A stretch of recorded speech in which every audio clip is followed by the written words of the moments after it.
Assalamualaikum warahmatullahi wabarakatuh. Salam sejahtera bagi kita semua. Welcome back to my channel. Kembali lagi dengan aku Yura. Nah, kali ini aku mau bahas soal P3K guru lagi yang sedang mempersiapkan tes P3K tahun 2025. Bisa pantengin video dari aku kali ini ya teman-teman. Bagi teman-teman yang belum subscribe channel ini, silahkan di subscribe terlebih dahulu agar tidak ketinggalan pembahasan soal yang berkenaan dengan tes P3K. Dan bagi teman-teman yang sudah subscribe channel ini dan belajar dari channel aku, semoga dimudahkan nanti ketika lulus ya teman-teman. Jadi sekali ikut tes langsung lulus, amin amin ya robbal alamin. Soal yang pertama, seorang guru mendapati banyak siswa mengeluh bahwa materi yang diajarkan terlalu sulit, sehingga nilai mereka rendah. Sebagai guru profesional, tindakan apa yang paling tepat dilakukan? A. Memberikan tugas proyek kelompok agar siswa belajar materi lebih mendalam. B. Menjelaskan kembali materi dengan metode yang berbeda dan memberikan bimbingan tambahan. C. Menurunkan standar penilaian agar lebih banyak siswa mencapai nilai baik. D. Memotivasi siswa untuk lebih giat dengan memberikan tambahan pelajaran di luar jam. Melakukan remedi ujian ulang dengan soal yang lebih mudah agar nilai siswa meningkat. Nah, di sini ya teman-teman, jadi kata kuncinya ada di sini, banyak siswa yang mengeluh. Jadi materi yang diajarkan itu terlalu sulit sehingga nilai mereka itu rendah ya teman-teman. Opsi yang A, memberikan tugas proyek kelompok agar siswa belajar materi lebih mendalam. Nah, meskipun proyek kelompok itu bisa membantu siswa memahami materi lebih baik, namun jika siswa belum memahami dasar konsepnya, jadi proyek ini akan menjadi beban tambahan. Mungkin saja siswa tersebut akan lebih mengandalkan teman yang lebih paham tanpa benar-benar belajar sendiri ya teman-teman, seperti itu.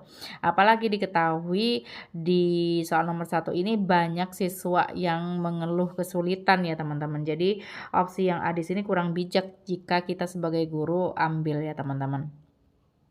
Opsi yang B, menjelaskan kembali materi dengan metode yang berbeda dan memberikan bimbingan tambahan. Nah, ini termasuk ke jenis remedial ya teman-teman. Jadi jika kebanyakan mayoritas siswa di kelas itu belum tuntas ya teman-teman, nilainya rendah, maka kita adakan remedial, yaitu mengulang kembali materi tersebut namun dengan metode yang berbeda, seperti itu ya teman-teman. Apalagi di sini disempurnakan akan memberikan bimbingan tambahan. Jadi bagus sekali ya teman-teman. Opsi yang C, menurunkan standar penilaian agar lebih banyak siswa mencapai nilai baik. Nah, tidak seperti itu ya teman-teman. Jadi bukan solusi yang tepat, justru akan menurunkan kualitas pendidikan. Jadi kan memang itu harus kompetensi yang dicapai oleh siswa.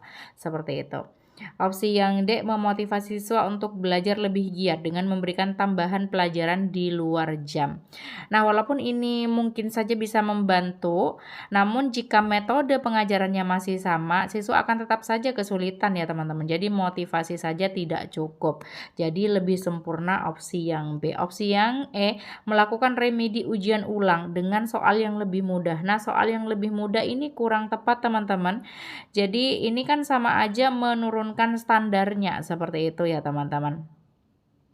Jadi opsi yang E di sini juga tidak sempurna. Yang bagus adalah opsi yang B. Kita lanjut soal nomor 2. Seorang guru ingin menerapkan active learning dalam pembelajaran agar siswa lebih terlibat secara aktif. Metode manakah yang paling sesuai dengan prinsip active learning? A. Guru menjelaskan materi secara rinci sementara siswa menyimak, setelah itu membahas bersama. B. Siswa diberikan kebebasan penuh untuk memilih sumber dan belajar sendiri tanpa bimbingan penuh dari guru. C. Guru menggunakan diskusi dan presentasi lalu memberikan soal latihan di akhir sesi. D. Siswa terlibat dalam diskusi, eksperimen, dan studi kasus untuk memahami materi.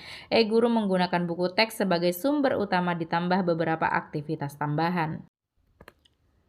Nah, kata kuncinya itu di active learning ya teman-teman. Jadi siswa itu harus terlibat secara aktif. Mana sih di antara kelima opsi di situ yang menunjukkan bahwa siswa itu terlibat penuh dan aktif ya teman-teman. Jadi student center seperti itu, bukan teacher center. Opsi yang A, guru menjelaskan materi secara rinci sementara siswa menyimak, setelah itu membahas bersama. Nah, di sini kan guru melakukan metode ceramah ya teman-teman, lalu siswanya menyimak seperti itu. Ini tidak menunjukkan bahwa siswanya aktif. Opsi yang B, siswa diberikan kebebasan penuh untuk memilih sumber dan belajar sendiri tanpa bimbingan penuh dari guru. Nah, di sini siswa diberi kebebasannya itu kan dalam memilih sumber belajar aja ya teman-teman, seperti itu. Dan di sini belajarnya tanpa bimbingan penuh dari guru. Nah, ini kurang sempurna teman-teman. Jadi kita harus selalu menjadi fasilitator ya teman-teman. Kita harus selalu siap sedia membimbing siswa seperti itu. Jadi bukan tanpa bimbingan penuh dari guru. Opsi yang C, guru menggunakan diskusi dan presentasi lalu memberikan soal latihan di akhir sesi. Nah, dibandingkan opsi A dan B, opsi C di sini lebih menunjukkan bahwa siswanya aktif ya teman-teman, aktif dalam diskusi dan juga presentasi sejauh ini. Kita lihat apakah ada opsi lain yang menunjukkan siswanya itu lebih terlibat dalam proses pembelajaran. Nah, ketika kita bandingkan dengan opsi yang D di sini lebih sempurna teman-teman. Jadi ada diskusi juga, lalu juga eksperimen. Biasanya kalau diskusi kemungkinan besar include dengan presentasi ya teman-teman. Jadi setelah didiskusikan di kelompok, masing-masing kelompok akan mempresentasikan. Jadi sudah gandengannya. Namun di opsi yang D di sini ada eksperimen juga dan studi kasus. Jadi terlibat penuh ya teman-teman. Jadi lebih sempurna opsi yang D. Kita eliminasi terlebih dahulu opsi yang C. Opsi yang E, guru menggunakan buku teks sebagai sumber utama. Ini jelas-jelas kita membatasi sumber belajarnya ya teman-teman, hanya berdasarkan buku teks. Padahal sekarang ini kita bisa lihat dari internet dan lain sebagainya. Jadi di sini yang paling sempurna menunjukkan active learning adalah opsi yang D. Soal nomor 3, seorang guru ingin membangun budaya kelas yang positif agar siswa lebih aktif dan nyaman dalam belajar. Langkah manakah yang paling tepat untuk mencapai tujuan tersebut? A, menyusun aturan kelas, meminta siswa untuk menaatinya, bersifat fleksibel jika ada masukan dari siswa. B, menghindari aturan di kelas yang ketat agar siswa merasa tidak terbebani dan menyepakati bersama. C, memberikan hukuman tegas bagi siswa yang melanggar aturan dan memberikan kesempatan refleksi. D, menerapkan aturan yang fleksibel sesuai dengan situasi, kondisi, dan suasana ketika pembelajaran. E, mengajak siswa untuk berdiskusi dan menyepakati kebiasaan positif yang akan diterapkan di kelas. Nah, di sini ini ya teman-teman, biasanya di guru penggerak ada kesepakatan kelas seperti itu. Atau istilah lainnya adalah keyakinan kelas. Nah, bagaimana kita menyusun? Opsi yang A, menyusun aturan kelas, meminta siswa untuk menaatinya, bersifat fleksibel jika ada masukan dari siswa. Nah, di sini ya teman-teman, jadi menyusun aturan kelas seakan-akan di sini kalimatnya kita sebagai guru ya teman-teman yang menyusun. Kita tidak melibatkan siswa seperti itu, hanya menuntut siswa untuk menaatinya. Walaupun di situ bersifat fleksibel ya teman-teman, memang penting seperti itu. Namun dari kalimatnya aturan ini dibuat oleh guru tanpa melibatkan siswa. Jadi terkesan otoriter sehingga kurang efektif dalam membangun budaya kelas yang positif. Jadi opsi yang A kurang sempurna. Opsi yang B, menghindari aturan di kelas yang ketat agar siswa merasa tidak terbebani dan menyepakati bersama. Nah, tanpa aturan yang jelas, jadi kelas bisa menjadi kurang teratur dan terstruktur ya teman-teman. Jadi di sini juga tidak bisa dihindari ya teman-teman sebenarnya. Opsi yang C, memberikan hukuman tegas bagi siswa yang melanggar aturan dan memberikan kesempatan refleksi. Nah, di sini teman-teman, hukuman tegasnya di sini kurang tepat ya teman-teman, akan menciptakan rasa takut seperti itu. Padahal di situ kan budaya positif. Malah kalau menciptakan rasa takut seharusnya budayanya tidak positif ya teman-teman. Jadi kita harus fokus pada membangun kebiasaan baik, bukan sekedar hanya memberikan hukuman. Jadi opsi yang C di sini kurang bijaksana. Opsi yang D, menerapkan aturan yang fleksibel sesuai dengan sikon ya teman-teman dan suasana ketika pembelajaran. Nah, seperti yang aku sampaikan sebelumnya, jadi fleksibilitas itu memang penting. Tapi jika aturan berubah-ubah terus tergantung situasi, bisa menimbulkan kebingungan di antara siswa ya teman-teman. Jadi yang paling sempurna di sini adalah opsi yang E, karena di sini melibatkan siswa untuk berdiskusi dan menyepakati kebiasaan positif. Jadi tidak hanya langsung meminta siswa menyepakati, namun kita merembukkan ya teman-teman, mendiskusikan seperti itu. Itu adalah keyakinan kelas. Oke, kita lanjut soal nomor 4. Seorang guru ingin membantu siswa dalam merencanakan karir dan mengembangkan potensi diri. Strategi manakah yang paling efektif untuk dilakukan? A. Memberikan kebebasan penuh kepada siswa dalam memilih karir sesuai keinginan agar mereka belajar dari pengalaman sendiri. B. Mengarahkan siswa ke beberapa jalur karir yang menurut guru paling menjanjikan di masa depan. C. Mendorong semua siswa untuk mengikuti jalur karir yang sudah umum agar memudahkan jalan karir mereka. D. Menyediakan informasi tentang berbagai pilihan karir dan mengajak siswa untuk mengeksplorasi minat serta bakat mereka. E. Tidak hanya melayani siswa yang berprestasi, semua berhak mendapat pelayanan demi mempersiapkan masa depan. Nah, di sini kan dalam merencanakan karir ya teman-teman. Jadi kalau opsi yang A memberikan kebebasan penuh kepada siswa dalam memilih karir sesuai keinginan. Jadi di sini kalau terlalu membebaskan juga tanpa arahan dari guru bisa membuat siswa itu bingung atau salah arah ya teman-teman. Jadi opsi yang A kurang bijaksana. Kita lanjut opsi yang B, mengarahkan siswa ke beberapa jalur karir yang menurut guru paling menjanjikan di masa depan. Nah, jadi sebenarnya siswa kita itu kan satu dengan yang lainnya pasti memiliki potensi dan minat yang berbeda. Jadi kalau kita hanya mengarahkan ke jalur-jalur yang menjanjikan menurut kita sendiri ya teman-teman sebagai seorang guru tanpa mempertimbangkan bakat dan minat mereka bisa saja menghambat perkembangan mereka di bidang yang sebenarnya lebih cocok dengan mereka ya teman-teman seperti itu. Jadi opsi yang B di sini juga masih belum bijaksana. Opsi yang C mendorong semua siswa untuk mengikuti jalur karir yang sudah umum. Nah, ini juga kita membatasi ya teman-teman seperti itu. Jadi juga kurang sempurna. Opsi yang D menyediakan informasi tentang berbagai pilihan karir dan mengajak siswa untuk mengeksplorasi minat serta bakat mereka. Nah, di sini lebih sempurna teman-teman. Jadi dengan menyediakan informasi yang luas dan membimbing eksplorasi siswa, jadi siswa dapat membuat keputusan yang lebih baik untuk masa depan mereka. Jadi opsi yang di sini bagus sekali. Nah, opsi yang E walaupun tampak positif ya teman-teman, namun pernyataan ini benar secara prinsip, tetapi lebih ke arah keadilan dalam pelayanan pendidikan, bukan strategi yang langsung membantu siswa merencanakan karir ya teman-teman. Jadi agak sedikit tidak sesuai konteks seperti itu ya teman-teman. Jadi di sini yang terbaik adalah opsi yang D. Soal nomor 5, seorang guru ingin meningkatkan efektivitas pembelajarannya dengan melakukan refleksi setelah setiap sesi. Manakah langkah yang paling tepat dalam melakukan refleksi pembelajaran? A. Membagikan kuesioner untuk diisi siswa tentang refleksi pembelajaran setiap harinya. B. Menilai hasil belajar siswa berdasarkan nilai ujian akhir namun tetap mempertimbangkan proses pembelajaran. C. Mengidentifikasi keberhasilan dan kendala dalam pembelajaran untuk memperbaiki strategi mengajar di masa depan. D. Minta siswa untuk menuliskan pengalaman mereka dalam belajar lalu merancang pembelajaran sesuai keinginan siswa. Mengimplementasikan suatu metode pembelajaran dengan mempertimbangkan keberhasilannya di kelas. Nah, di sini ya teman-teman mengenai refleksi pembelajaran. Opsi yang A membagikan kuesioner untuk diisi siswa tentang refleksi pembelajaran setiap harinya. Nah, meskipun meminta umpan balik dari siswa itu penting, jadi melakukan refleksi setiap hari dengan kuesioner bisa membebani siswa dan guru ya teman-teman. Jadi serta tidak selalu memberikan data yang signifikan dalam jangka waktu pendek sebenarnya. Jadi lebih baik dilakukan secara berkala, misalnya mingguan, atau setelah satu topik selesai, nggak harus setiap hari juga ya teman-teman. Jadi di sini setiap hari agak sedikit akan membebani siswa.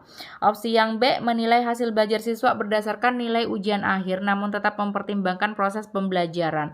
Nah, di sini tampaknya ambigu ya teman-teman. Jadi walaupun terkesan tidak hanya mementingkan hasilnya namun prosesnya saja, namun di sini menilai hasil belajarnya berdasarkan nilai ujian akhir. Terkesan kita hanya mementingkan hasilnya saja seperti itu ya teman-teman. Jadi refleksi itu tidak hanya tentang menilai hasil ujian ya teman-teman. Jadi juga menganalisis proses pembelajaran. Di sini seakan-akan nilai ujian akhirnya itu yang lebih penting daripada proses pembelajaran. Opsi yang C, mengidentifikasi keberhasilan dan kendala dalam pembelajaran untuk memperbaiki strategi mengajar di masa depan. Nah, di sini lebih ini ya teman-teman, aman seperti itu, bagus. Jadi refleksi pembelajaran itu kan bertujuan untuk mengevaluasi keefektifan strategi mengajar. Jadi memahami tantangan yang muncul dan merancang perbaikan di masa depan itu sesuai ya teman-teman dengan refleksi. Jadi dengan mengidentifikasi keberhasilan dan juga kendala, tidak hanya keberhasilan saja, guru dapat menyesuaikan metode pembelajaran agar lebih sesuai dengan kebutuhan siswa, teman-teman. Nah, opsi yang D, meminta siswa untuk menuliskan pengalaman mereka dan belajar lalu merancang pembelajaran sesuai keinginan siswa. Nah, sesuai dengan keinginan siswa ini juga kurang efektif dan efisien ya, teman-teman.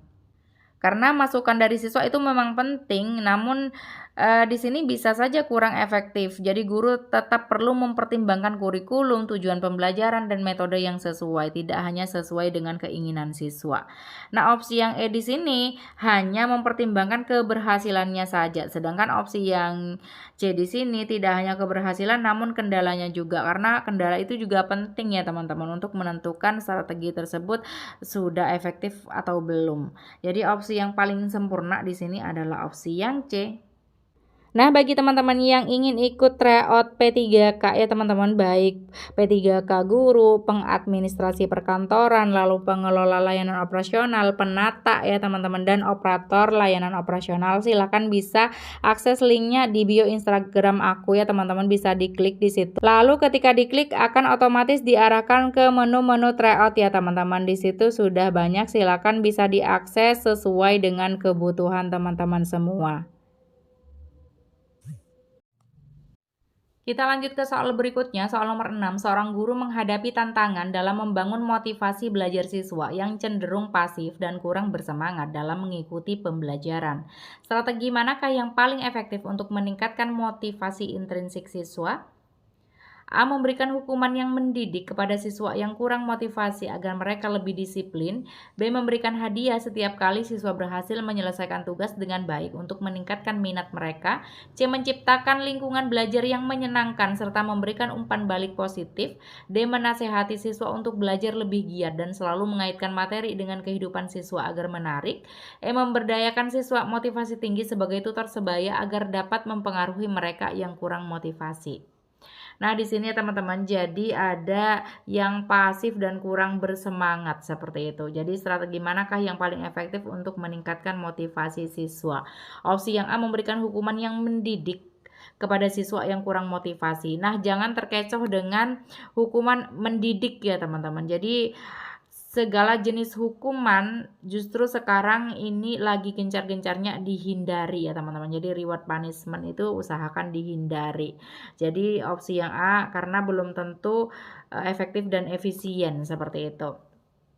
Karena hukuman itu bisa menimbulkan ketakutan dan lain sebagainya. Opsi yang B, memberikan hadiah. Nah, seperti yang aku sampaikan tadi, usahakan reward dan punishment itu dihindari ya teman-teman. Jadi belum tentu efektif dan efisien seperti itu. Jadi opsi yang B juga kurang sempurna. Opsi yang C, menciptakan lingkungan belajar yang menyenangkan serta memberikan umpan balik positif. Nah, di sini lebih aman dan bijaksana, teman-teman. Jadi kan motivasi intrinsik itu muncul ketika siswa merasa senang, tertarik, dan memiliki rasa pencapaian dalam belajar.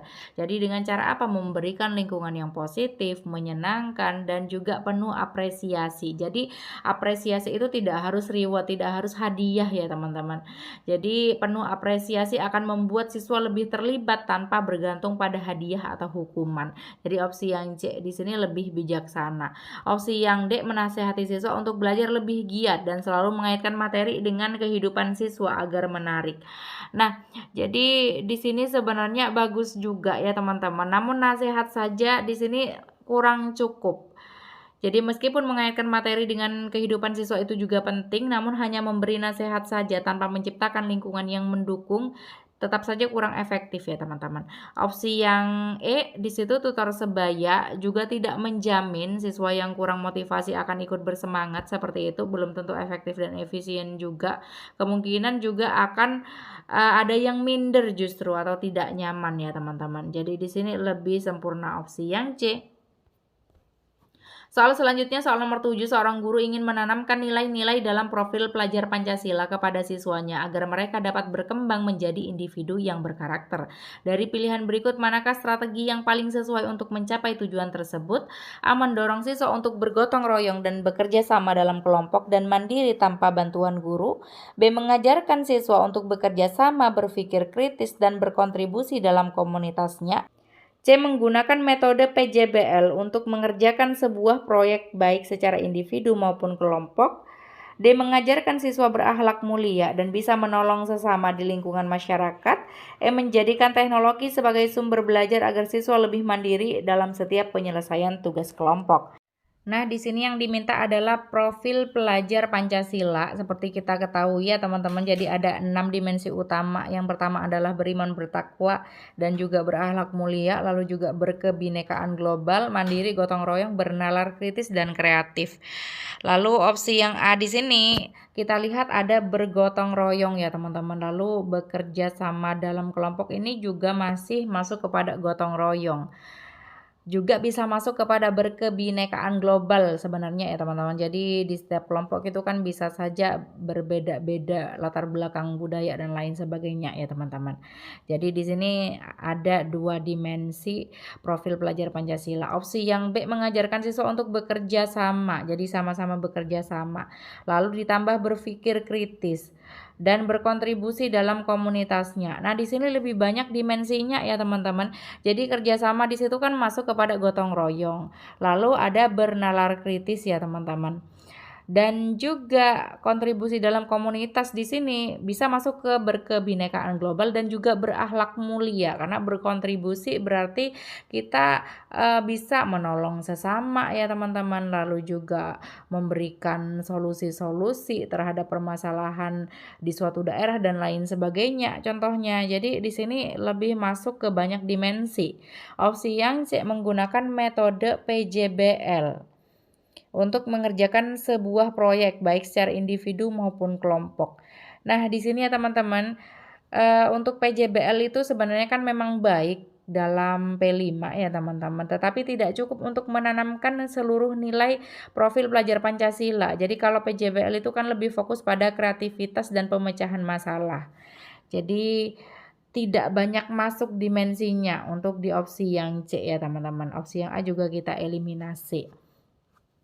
Opsi yang D, mengajarkan siswa berakhlak mulia dan bisa menolong sesama di lingkungan masyarakat. Sama teman-teman, jadi memang juga masuk ke P5, masuk ke salah satu dimensi seperti itu. Jadi ada berakhlak mulia dan menolong sesama, itu bisa masuk ke gotong royong ya teman-teman. Untuk keterampilan berpikir kritisnya itu kurang, jadi tidak ada. Jadi opsi yang D tidak sempurna. Opsi yang E, menjadikan teknologi sebagai sumber belajar agar siswa lebih mandiri dalam setiap penyelesaian tugas proyek. Nah, di sini tampaknya mandiri yang dimasukkan ya teman-teman. Jadi penggunaan teknologi di situ sebenarnya teknologi kan alat, bukan strategi utama dalam menanamkan nilai Pancasila. Juga kurang sempurna sebenarnya. Yang paling banyak masuk ke dimensi profil pelajar Pancasila itu adalah opsi yang B, teman-teman. Jadi kita ambil yang paling banyak. Soal nomor 8, seorang guru ingin melatih keterampilan berpikir kritis siswa dalam pembelajaran. Manakah strategi yang paling tepat untuk mencapai tujuan tersebut? A. Memberikan pertanyaan dengan jawaban beragam agar siswa lebih mudah memahami materi. B. Mengajak siswa untuk menghafal konsep-konsep penting sebelum diskusi kelas. C. Mendorong siswa untuk mempertanyakan, menganalisis, dan mengevaluasi informasi yang diberikan. D. Memberikan ringkasan materi lengkap agar siswa dapat langsung memahami inti pembelajaran. E. Meminta siswa menyimpulkan setiap materi yang diajarkan sebagai proses evaluasi. Nah, cara cepatnya kita gunakan kata kunci ya teman-teman. Kalau di sini yang diminta adalah keterampilan berpikir kritis, pasti itu kalau tingkatan kognitif masuk kepada C4, C5, dan C6. Jadi kalau masih sederhana KKO-nya, jadi C1, C2, C3 itu pasti bukan berpikir kritis ya teman-teman. Jadi itu masuk ke LOTS. Nah, opsi yang A di sini kan memberikan pertanyaan dengan jawaban beragam agar siswa lebih mudah memahami materi. Di sini kan hanya dalam pemahaman saja, seperti itu ya teman-teman. Jadi dalam pemberian pertanyaan saja. Jadi opsi yang A di sini tidak menuntut siswa untuk berpikir kritis sebenarnya. Jadi opsi yang A di sini kurang. Opsi yang B di sini menghafal saja, terlalu sederhana ya teman-teman. Jadi tidak hanya hafalan saja dan juga memahami saja. Kalau hafalan itu kan bisa masuk kepada C1, mengingat. Kalau memahami itu ke C2 ya teman-teman. Opsi yang C mendorong siswa untuk mempertanyakan, menganalisis. Nah, menganalisis ini adalah KKO di C4 teman-teman. Mengevaluasi di sini adalah C5. Jadi di sini sudah masuk kepada berpikir kritis. Opsi yang D memberikan ringkasan materi lengkap agar siswa dapat langsung memahami inti pembelajaran. Nah, di sini gurunya yang lebih aktif ya teman-teman dengan memberikan ringkasan materi. Jadi siswanya terkesan pasif. Opsi yang E di sini menyimpulkan. Menyimpulkan itu masuk C5 teman-teman. Juga ada proses evaluasi. Namun yang lengkap di situ adalah opsi yang C, teman-teman. Karena sebenarnya mengevaluasi itu juga sudah ada di C. Jadi yang terbaik adalah opsi yang C. Selanjutnya soal nomor 9, seorang guru ingin menerapkan asesmen sumatif yang tidak hanya mengukur pemahaman konsep, tetapi juga mengembangkan keterampilan berpikir tingkat tinggi atau HOTS pada siswa. Strategi mana yang paling sesuai untuk tujuan tersebut? A. Memberikan tes pilihan ganda dengan soal yang menguji hafalan dan pemahaman dasar maupun kompleks. B. Meminta siswa menjawab soal IC yang mengharuskan mereka menganalisis dan mengevaluasi suatu permasalahan nyata. C. Menggunakan ulangan harian secara berkala untuk mengetahui sejauh mana siswa mengingat materi. D. Memberikan tugas proyek yang mengharuskan siswa melakukan analisis lebih lanjut. E. Menilai siswa dengan mempertimbangkan proses berpikir mereka selama pembelajaran.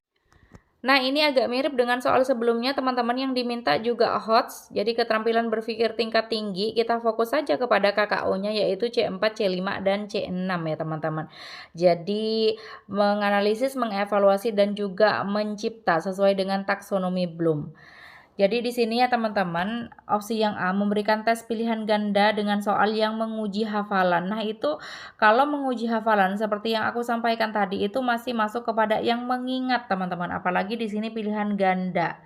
Biasanya soal-soal yang sulit itu justru ditaruh di IC ya teman-teman. Jadi tidak hanya menguji hafalan saja.